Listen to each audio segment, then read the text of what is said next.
I feel sorry to the fans because the fight is boring. The fight is boring. Like that's not the fans are expecting to us. Pretty certain Terence Crawford in his brain is saying to himself, I can beat this dude. You know what I'm saying?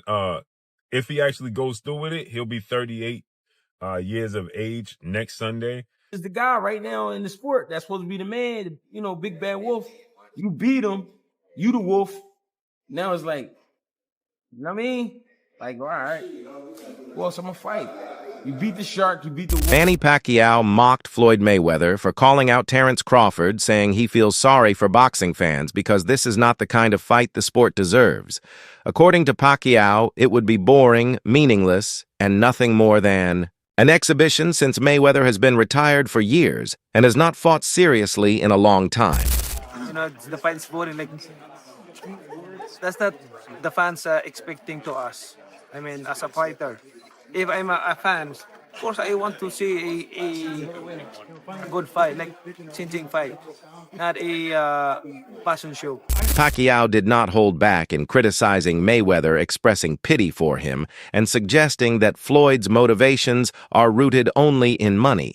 He argued that Mayweather's comeback attempts are not about legacy or competition, but purely about cashing. In Through Exhibitions, Manny described such events as hollow, reducing boxing to a business spectacle where fighters parade like models instead of competing like warriors. Now, in the beginning of this conversation, you say, I don't like boastful people. How was it like fighting Mayweather then? Did he get on your nerves? Because I feel like he's a little bit more boastful than the people you might be wanting to hang out with. Yeah, he's boastful. I think his God is the material things, money, everything like that. I'm pretty with him because I want to share the word of God in him if he believe God. Yeah. I've heard he's a generous man. I think he's done good things. I think, he kind of reminds me of like a lot of people are like this, by the way, including myself. I'm not just saying him. I'm including myself. The man who goes up to Jesus and says, what should I do to get into heaven? He says, sell all your belongings. And he walked away crying because he couldn't sell his belongings. The announcement of Floyd Mayweather facing Mike Tyson in 2026 sent shockwaves through the boxing world. Analysts, however, noted that this is not a true sporting contest, but an entertainment event built for revenue. The fight is being positioned as a warm-up for Mayweather before a potential showdown with Terence Crawford later that year. While both matchups are seen as money-driven spectacles, Tyson's legendary status and Floyd's global brand ensure massive attention and huge pay per view. Broadcast for Jake and Tyson and some people like the likes of Carl Froch viewed that as an endorsement. Like, look, man, I'm just working. It's a big opportunity to be on Netflix. I didn't put the fight together. I'm not paying these guys. So, let's chill out. But all right, I'm not going to poo-poo this. I just don't know what CSI is. And the way it was presented made me think that there was like a secondary press release to come, that they'll be involved in like some sort of like virtual boxing thing. Like, it just didn't seem real. You know why it didn't seem real? I'll tell you why. There's no date attached to it. There's no venue attached to it. Forget rules, exhibition, not exhibition, weight. I mean, here's a guy who fought a heavyweight fighting forget all that. These things can get figured out, the fine details. The fact that it was announced, why announce something with no date or location attached to it? What's the point? Unless you're just trying to get people excited and trying to get them, trying to get some investors or something like that. But maybe also testing the waters. If the response was overwhelmingly positive, maybe you go, okay, we move forward. If the response is muted or negative, maybe you go, okay, we're not going to actually do this. You lob it out there as a way to poll the public, and then make an adjustment. So you don't think it happens? I do not think it happens. I just don't think there will be enough interest. I know they have huge name value. There's zero, after the last performance by Mike Tyson against Jake Paul, I don't think there's going to be interest in seeing Mike Tyson do that again. Terence Crawford has always spoken with admiration about Manny Pacquiao, calling his career one of a kind in boxing history. He highlighted how Pacquiao captured titles across multiple weight divisions, often defeating bigger opponents against the odds. Crawford believes Manny's achievements are historic and nearly impossible to replicate, as he fought challenges no other fighter dared to take. Man, a generational talented fighter. Like, he's accomplished what no other fighter is ever going to accomplish. Talk of a possible clash between Terence Crawford and David Benavidez has gained momentum among fans. Benavidez, known for his size, youth, and aggression, is considered one of the most dangerous fighters today. Supporters argue that such a matchup would push Crawford in ways no one else has. While nothing has been confirmed, the speculation reflects fans' hunger for meaningful high-risk fights beyond celebrity-driven exhibitions. Shock the world, not me, but shock the world. This past Saturday, Mexican Independence Day weekend, what he took on defeated another first ballot Hall of Famer, but he essentially jumped up 3 weight classes, technically 2, from 154 to 168, but only had 1 fight at 154 last August against Israel Majamov. Terence Crawford defeated Saul Canelo Alvarez, who is a 4-division champion, 2-time undisputed super middleweight, and the reigning, at the time, super middleweight world champion, undisputed world champion. And Terence Crawford beat him handily and convincingly. And because he beat him so easily, now the 63 win, 3 loss, 2 draw, 39 win by way of knockout, biggest threat has been now imposed on Terence Bud Crawford. And that's the Mexican Ecuadorian monster, David Benavidez, who is a 2-division undefeated world champion, is the 2-time WBC super middleweight and reigning WBC light heavyweight, 175-pound champion, who has a record of 30 wins, no loss, no draw, 24 wins by way of knockout. He stands 6'2" with a 75-inch arm. This is a fight that David Benavidez has been calling for Canelo Alvarez when he was at 168, and Canelo Alvarez strategically maneuvered around him. But Canelo Alvarez is 5'7", with a 70-inch arm reach, started his career at 147 pounds, made his real name at 154 pounds. He's not a big guy, okay?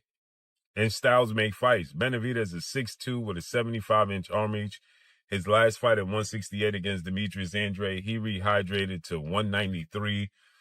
So he's a big guy. Canelo Alvarez probably rehydrate to 182, maybe 185 max, right? He's not a big guy, right? Trainer Greg Hackett praised Crawford's stunning victory over Canelo Alvarez, calling Canelo the shark of boxing, a dominant force for years. Hackett said Crawford's dismantling of Canelo signaled a shift at the very top of the sport, establishing Crawford as the new predator everyone else must fear. He raised an important question: if Crawford could conquer the toughest fighter of his generation who is left that can truly challenge him. Because you got to remember, Canelo is the guy right now in the sport that's supposed to be the man, you know, big bad wolf. You beat him, you the wolf. Now it's like, you know what I mean? Like, all right, who else I'm going to fight? You beat the shark, you beat the wolf. Right. Damn. Like, you know what I mean? Ain't no more ops out there. It's ops out there, but who gonna make them really want to get up? That's the shit got to make sense. That's like you said, you be the shark and then you be the wolf. Yeah. But there's the monster. Yeah, there is, but that's like a real monster. Bro, to me it don't make sense. But that's really what a monster. Yo, is that proof? All right, we got the legendary Pape in the building. Legend.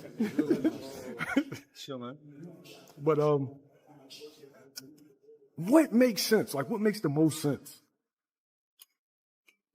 I know you said get a line of suits, Brooks Brothers. Yeah, you know get a line of suits. Get a line of suits, get your money, man. Hey, go ahead and get the easy money, man. You ain't got to sweat no more. What's up, boy? Not saying you ain't got to work, you ain't got to sweat. What's happening? He's paved a career where he could sit down at a table and get this money. He could come out with a Terence Crawford series now, just whatever, doing whatever he like to do. People gonna watch it. Nobody, the fighting part, people don't understand what it's like to be a fighter. A lot of times fighters really don't be interested in certain fights. It's cause when a guy see himself up here and then he's fighting a guy down here, it don't interest him. So therefore, when he train, he not gonna really train. He gonna train, but he not gonna train. He not gonna listen. he gonna feel like his coach taking it too serious, and he's like, man, this ain't even that. But your coach like, listen, you can get fucked up. I'm telling you, you don't want to listen. Then you go in there and fight that guy. Then you get. I mean, I seen it happen. Many analysts believe Crawford's dominant win over Canelo Alvarez cemented his place in boxing history, while his earlier victory against Errol Spence silenced critics. Beating Canelo carried far greater weight. Canelo was long regarded as one of boxing's most powerful pound-for-pound champions, but Crawford dismantled him with skill, adaptability, and composure. Today, most observers recognize Crawford as a rare fighter who has conquered every challenge in front of him and proven greatness across multiple divisions. I think there was enough action, and I think Crawford displayed his skill enough, even to someone with not the most trained eye, that they know they saw a very high-level athlete perform something at a very high level last night. I think he gained the sports world's attention last night and respect. He already did after Spence, but it went to another level in this fight. And I think even the fight itself, like just from a median level, but then the moments where they were having these exchanges, like kind of late in the fight, then people were like, all right, it was good. Then like, okay. I saw somebody like, they're squabbing. Like, there's a fight here. So I think it did. And Crawford closed the show. Yeah. In 10, 11, 12, he stood in there and landed some hard shots and rocked Canelo at the bell. He didn't. Well, James was talking about the great Floyd Mayweather. Floyd would go up on you 8-0 and then coast, and you might as well turn the fight off at midway through the ninth. Like, you know, he's not going to. But Crawford didn't do that. But he wasn't up 8-0, to be fair to Floyd. But Floyd was when he fought Canelo, so he could do that. But Bud instead steps on the gas. Bud is a finisher. You know, he closes really strong. He closes really strong in every exchange. That's one of his gifts. He's the best counterpuncher of his era, one of the greatest counterpunchers that lived. But the great fighters, James would tell us about this. James and Mike McCallum put on fights that exemplify what I'm talking about: initiating and punctuating, being first, being last. That's one of the things that makes Crawford who he is. So, no, I think it was a good enough fight that it certainly didn't hurt boxing. Yeah, I think Sport of Boxing delivered last night. I mean, Crawford didn't deliver. Yeah, Manny, did. The Crawford versus Mayweather debate has become one of boxing's most compelling discussions. Supporters of Mayweather highlight his defensive genius, impeccable timing, and unmatched ring IQ, noting his ability to neutralize opponents and remain undefeated. Meanwhile, Crawford's backers argue that his adaptability power and relentless composure could have made him Floyd's toughest opponent. Crawford's stance, switching and finishing instinct might have forced Mayweather into exchanges he typically avoided. Ultimately, the debate reflects two different styles of greatness: Floyd's precision and control versus Crawford's versatility and aggression. Fantasy matchup between Prime Mayweather and Prime Crawford, I've tended to lean slightly towards Mayweather. But after that performance there against Canelo, not just the fact he won, the manner in which he won, I've changed my mind. I would now lean towards Prime Crawford over Mayweather. And the reason I say this is because of the expert way in which Terence Crawford mixed offensive in-the-pocket boxing with defensive on-the-move boxing. Not running, save for maybe a round or two. No, just moving nicely. Because if there's one area of Floyd Mayweather's game that was underdeveloped, it's his front foot game. Whenever Mayweather was forced to walk an opponent down, what he did was actually very basic. He would hold his hands up and he would walk forward throwing straight right hands. Okay, they were accurate straight right hands. They were well-timed straight right hands. But there wasn't a whole heap of head movement. There wasn't a whole heap of creative or dynamic footwork, coming forward, walking somebody down. No, it was very, very basic stuff. And I don't think an approach that basic would have worked against, let's say, a Tommy Hearns, who was 6'1", 6'2", 78-inch reach, massive puncher, good hand speed. So I always thought that a prime Tommy Hearns would beat prime Mayweather, because I can't see Mayweather doing what Ray Leonard did, grabbing the bull by the horns and taking it to Tommy Hearns. Can't see him doing that. And if he did try and do it, he's going to get clipped. Tommy Hearns hit so hard, that guard from Mayweather wouldn't be enough, in my opinion. And I never saw Mayweather on the front foot moving his head a lot. When he's in the middle of the ring or in the back foot, when he's being defensive, yeah, that's when he moves his head. The famous Philly shell defense, the shoulder roll and all that. But coming forward, no, it's a lot more basic. Go watch Mayweather's old fights. You'll see what I'm talking about. Whenever he's forced to come forward, it's basic stuff. And so after watching Crawford's performance against Canelo, I got to thinking, you know what? Maybe Crawford employs similar tactics if he fights a prime Mayweather. With his achievements stacking up, Crawford now finds himself at a crossroads. Fans are eager to see him face new challenges such as Benavidez or Jermall Charlo. But at 37, Crawford may choose retirement while still at the top. He has little left to prove, yet his potential departure leaves fans uneasy as boxing desperately needs great fighters and meaningful matchups. Terence Sheik said, deliver the job to Terence Crawford. The fight is fake showbiz. Saturday, deliver the job. Y'all missed the most important part. It's when he said, don't retire. No retirement. This is what you guys are missing. Turkey Al-Sheikh was trying to say, return the favor. You must return. Yeah. Bud interrupted him by saying the job ain't done, which prompted Turkey Al-Sheikh to say, yeah, deliver the job. But that's not what he was on. He was on the first part, return the favor. But Turkey, in a second thought, he goes back to Bud and he says, and don't retire. No retirement. That's what Turkey meant when he was trying to say, return the favor. I did this for you. You got this big fight, but don't retire. Return the favor. UFC legend Daniel Cormier recently praised Terence Crawford while reacting to Ilia Toparius. Surprising call-out, Cormier acknowledged Toparius' rise in MMA, but made it clear he would still back Crawford without hesitation. He said Crawford's dominance and resumes speak louder than speculation, cementing him as the greatest active fighter in the sport today. What makes Cormier comments especially significant is that they come from outside of boxing, showing how Crawford's greatness resonates across the entire combat sports world. I bet that Ilia Topuria could knock Terence Crawford out, no chance. If I had to bet Ilia Topuria versus Terence Crawford, I'm betting Terence Crawford. I mean, he's the best boxer in the world. And this is what he does, and he's done his entire life. But we also knew that about Conor McGregor and Floyd Mayweather. We knew, right, deep down, that Conor McGregor was not going to knock out Floyd Mayweather. But because of what we had seen him do inside of the octagon, what we had seen him do to all those great fighters in MMA, when he walked into that ring, people thought he had a chance. He didn't really have a chance. Conor never had a chance against Floyd Mayweather.